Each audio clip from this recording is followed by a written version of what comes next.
Breaking news overnight, an ex-Navy SEAL and one of America's best-known snipers murdered at a gun range in Texas, allegedly by a troubled former Marine. This comes in the middle of America's debate over gun control and rising concerns about troops returning home with PTSD.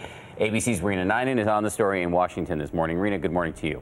Dan, good morning. He was 38 years old, and this morning his colleagues are stunned that the man who is self-labeled as the most lethal sniper in U.S. military history was gunned down in Texas.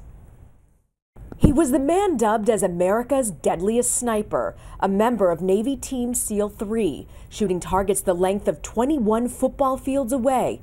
Chris Kyle, who served 4 combat deployments and earned 7 medals of bravery, shot Saturday at the place he should have felt most at home, a Texas gun range, along with his neighbor.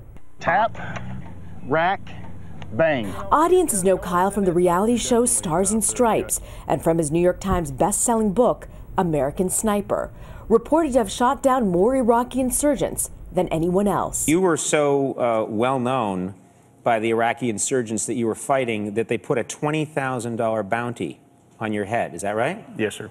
Kyle volunteered his time to helping vets cope with PTSD, reintroducing them to firearms. On guns.com, he explained the difficulty of returning from war. Good. Now all of a sudden, you don't have an identity. You have to learn a whole new way to act. Now we're learning he may have been killed by a man he was trying to help. Authorities have arrested 25-year-old Eddie Ray Ruth, a former Marine believed to be suffering from PTSD. Ruth stole Chris's vehicle, fled the scene, but was apprehended after a car chase. It's unclear what the motive was. Overnight, memorial pages were created online. A message from Dean Cain, Chris's partner on Stars and Stripes. 2013 started out fantastic, but it's a heartbreak. #sad day. And Sarah Palin. Chris was a wonderful man, a good friend, and a true American hero who loved our country and served honorably. His death raises concerns over whether enough is being done for U.S. soldiers returning and from home and suffering from PTSD, especially as the war winds down in Afghanistan. Kyle leaves behind a wife and 2 kids. Rena Ninan, thank you for starting us off this morning. For more on this, let's go to Chief Global Affairs Correspondent Martha Raddatz, who's in the Middle East right now covering tensions in that region. Martha, this gentleman was a legend. What are you hearing from your sources in the military in terms of reaction this morning?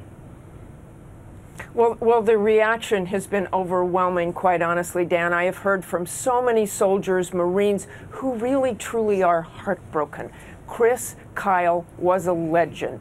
People looked up to him. People who didn't know him, they've all read his book, and this morning there is just overwhelming sadness about this. We've endured more than a decade of war in this country. How much of a concern is there right now about PTSD among our returning troops, and will this case bring much needed attention to this issue?